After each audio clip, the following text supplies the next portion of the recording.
Oh boy, this is really starting to heat up. If you haven't been keeping up, the Epstein situation just took a crazy turn this past weekend. Mr. President, why wait for Congress to release the Epstein files? Why not just do it now? You know, it's not the question that I mind, it's your attitude. I think you are a terrible reporter. As far as the Epstein files is, I have nothing to do with Jeffrey Epstein. I threw him out of my club many years ago because I thought he was a sick pervert. But you know who does have?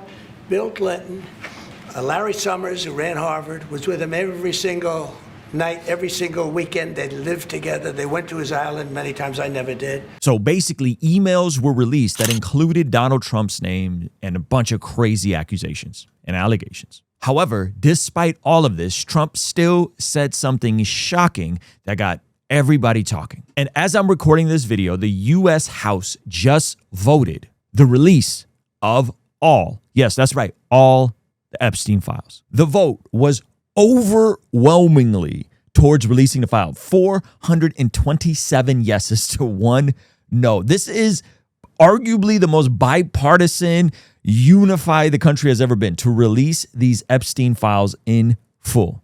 Crazy. Now, you know what else is crazy? Is that our Black Friday sale is here now. That's right. We have a brand new collection encouraging you to bless God from the summit, as well as signed copies of Godly Ambition and the Bless God Discipleship Bundle that includes our prayer journal, helping you document your prayer, the 60-day devotional, the leadership planner, all for only $80. That is a steal. You can go to blessgod.co. Check out some of the other stuff, including this new collection that we just put out from my guy, Josh Nadeau, that we collaborated on, some brand new hats, all that good stuff. So blessgod.co, link pinned up to get yourself something for Black Friday and get some of your friends and family something for Black Friday or Christmas. Now, obviously, the big story here is all of this stuff around Trump and the vote that just happened, but there's something even crazier that was revealed over the weekend. But we're going to get to that a little later in this video. We're going to look at some scriptural implications of this in a minute, and the principle I think we could all extract. But a lot of people are saying that the majority of people voting yes is because of what Donald Trump said recently. So to set this up, contextualize it, what he said and everything that led up to it, here is a clip from Breaking Points breaking it down. Turning now to the issue of Jeffrey Epstein and the vote to release the Epstein files, an extraordinary late-night truth from Donald Trump saying Republicans now should vote to release them. As I said on Friday night aboard Air Force One to the fake news media, House Republicans should vote to release the Epstein files because we have nothing to hide. It's not what he said, and we'll show you that audio just in a second. But he says it's time to move on from this Democratic hoax perpetuated by the radical left lunatics in order to deflect from the great success of the Republican Party, including our recent victory on the Democratic shutdown. The Department of Justice has already turned over tens of thousands of pages to the public on Epstein, are looking at various Democratic operatives, Bill Clinton, Reid Hoffman, Larry Summers, and their relationship. The House Oversight Committee have whatever they are legally entitled to. I don't care! Exclamation. All I do care about is the Republicans are back on point, which is the economy, blah, blah, blah. So the whole point is he just says nobody cared about Epstein when he was alive, and if the Democrats had anything, they would have released it before a landslide election. Some members of the Republican Party are being used, and we can't let that happen. Let's start talking about the Republican Party's record-setting achievements, not fall into the Epstein trap, which is actually a curse on the Democrats, not us. Make America great again. As of literally 48 hours ago, he was telling everybody, don't vote for the Epstein files. Originally, here's what he said on Air Force One 48 hours ago. Take a listen. Why was your team encouraging Congressman Boebert and Congresswoman Mace to not pursue this? Because we think it's bad to talk about it because it gets away from the subject of how well the Republicans are doing.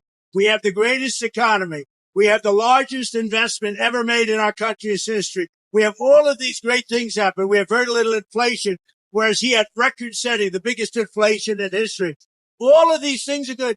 And when you talk about the Epstein hoax, what happens is you're not talking about how well we've done. Mr. President, on that subject, that's the whole purpose behind them. They want to waste people's time, and some of the dumber Republicans like that. Mr. President, on that subject, are we going to see... But it's mostly Democrats, but... So that's pretty crazy that within 48 hours, he completely flip-flopped. Complete U-turn in the direction of this case that is very fascinating, to say the least. Now, it's interesting that initially the president did not want to release these files because he claimed it would re-victimize the people that endured this horrible, horrible treatment on Epstein Island. only for the victims now to come out and all unanimously say that they actually want these things to come out into the light. To the President of the United States of America, who is not here today, I want to send a clear message to you. I do understand that your position has changed on the Epstein files, and I'm grateful that you have pledged to sign this bill. I can't help to be skeptical of what the agenda is. My sister is not a political tool for you to use. And we keep getting asked this. What does justice mean, you ask? It starts with acknowledgement. This was me at 14 years old. I was a child. I was in 9th grade. I was hopeful for life and what the future had held for me. He stole a lot from me. I have a 14-year-old daughter myself, the same age I was.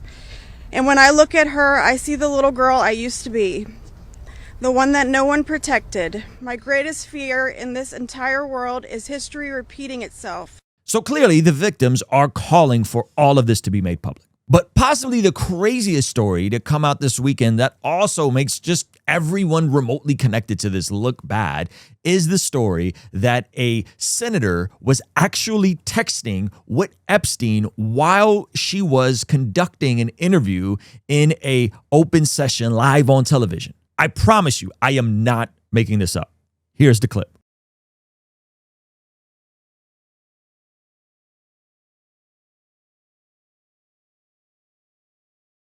Was when Barack Obama was president of the United States. And while we were once driving through a struggling neighborhood in Chicago, he commented that only black people could live that way. Attorney-client privilege, yes, I will turn it over. You, as my friend Mr. Meadows pointed out, misled this committee even today in a written submission that contradicted your testimony. You have suggested you are going to review that. Are you going to review it in our next break to correct the record, yes or no? Yes. Question, you helped out the president's campaign or were involved in the campaign as a representative, as a spokesman, even in your words today. It was your idea for the campaign dating back to 2011. Is that accurate, yes or no? Yes. Mr. Weisenberg and other individuals, Ms. Rona. Who are those individuals? Are they with the Trump organization? They are. Are there other people that we should be meeting with? So Alan Weisselberg is the chief financial officer. You got to quickly give us as many names as you can so we can get to them. Yes, ma'am.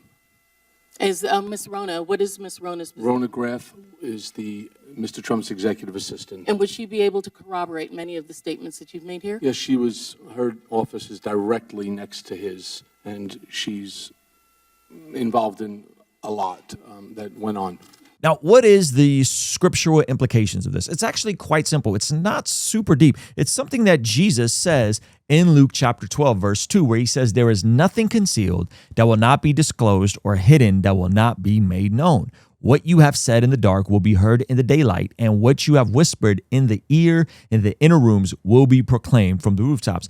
This is what I think ultimately this passage is getting at, is whether in this life or the next, no secret, no degree of abuse, no degree of the type of stuff that we've seen in the Epstein files will go unnoticed. Eventually, people will be exposed. Eventually, those who do dark deeds will be forced to bring those deeds in the light. And that should reassure us that justice will prevail, even if it's not on this side of eternity. And I think if we're looking at this passage, this should confirm for a lot of us that ultimately God is sovereign, God is on the throne, and especially in this technologically advanced age that we live in, where there's cameras everywhere, there's email leaks, there's all sorts of stuff that happens, that no one that behaves the way that the powerful people that were involved in this behaved will get away scot-free, in my opinion. Again, now, maybe that may not happen like the Epstein thing played out, but it will happen at one point. And God says that he will ultimately get the vengeance on these situations. I'm glad to see that this is happening on this side of eternity. I'm curious, what do you guys think is going to come out in these files, and how bad is it going to implicate other people? And before we go any further,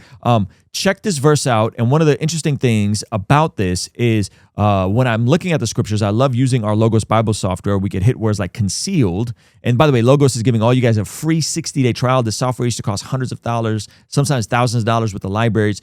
Only pastors could afford it. Now it's available for $10 a month after the free 60-day trial. I use it every day. So this word concealed is cover or cover up. right? To veil completely. So those who try to veil completely their own misdeeds, their own misbehaviors, eventually will be exposed. And so I think the best thing, the beautiful part about those of us who have placed our faith in Jesus is that we confess our sins before our sins expose us. That we say, hey, because of the wickedness of my heart, I'm a sinner in these ways. You confess your sin. You make it a practice to keep confessing sin. And then ultimately, God takes our wicked hearts and he gives us new hearts and makes us born again. We see this in Ezekiel 36:26. I will give you a new heart and put a new spirit in you. I'll remove from you your heart of stone and give you a heart of flesh. That is a foreshadowing from the Old Testament about what happens in salvation. And so the macro point here is, one, know that God is on the throne. Justice will prevail. Number two is, man, confess your junk and own your junk and kill your sin